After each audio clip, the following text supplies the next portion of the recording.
So again, as I'm researching and again understanding how to financially make this feasible, I come across a website called like Workaway, and essentially it's a site that you can exchange work for room and board.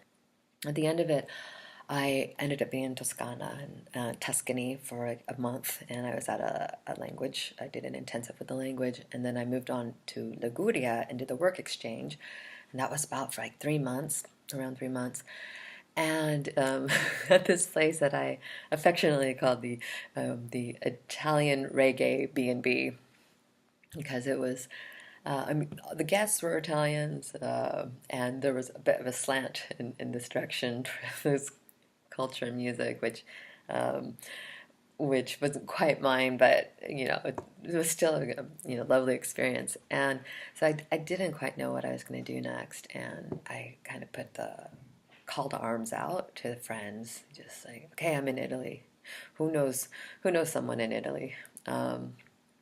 And so people start to write back, and so my friend Tara Jane O'Neill, she writes me and connects me with someone through email at this guy Jacopo, and we start to write. And I said, oh, where are you? And he's like, oh, I'm in Torino. Have you ever been here? It's like, no, like never, yeah, never really was on my map. Like, and so I go there for the weekend, and gonna spend like 3 or 4 days there.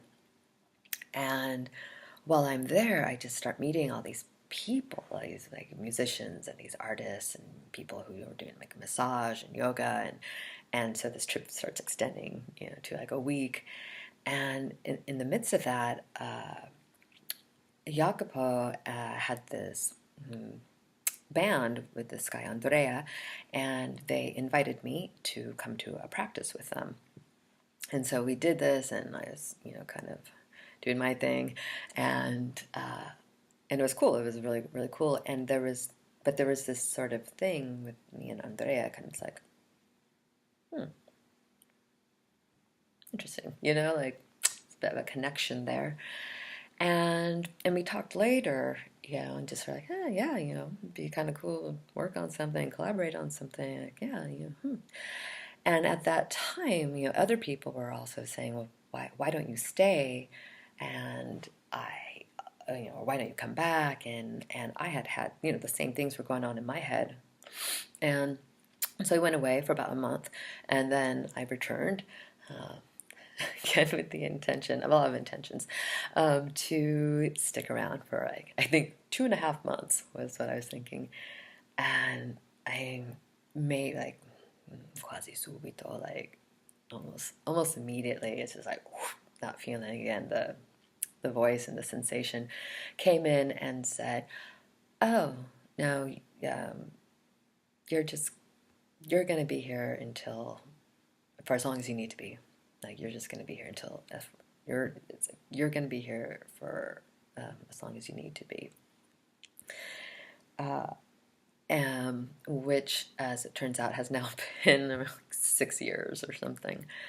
And it has not been easy. I mean, a lot of, especially in the beginning, most people come to a new city or a country with some sort of intention, like if it's work or university, or a lover, you meet someone and you stay that way, or whatever it is. And I came, just arrived, and then started building things from scratch without any real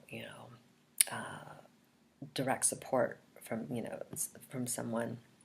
And language barriers and these cultural differences, and just navigating things, it was intense. It was really something.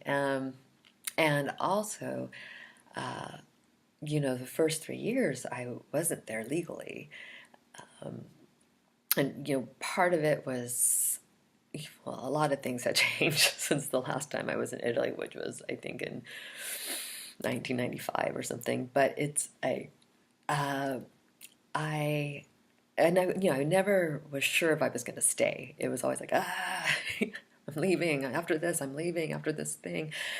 And I kept staying, and then it got to a point where it's like, well, you're here and you're going to stay for longer. And at that juncture, my Italian had improved enough that I was fluent enough to apply to the university.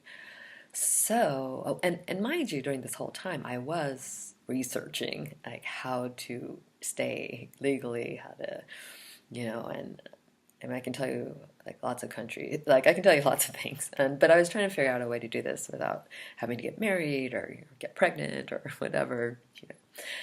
And yeah, so now I am a student at the university, and which has also allowed me to work, and you know that in turn has allowed me to continue to build my life both in Italy, but also in this personal way, because at the end all of this is really just sort of this evolution of the self. Uh, and so yeah, there will be obviously more stories about Torino in the future, but this is the one of how I got here in the first place.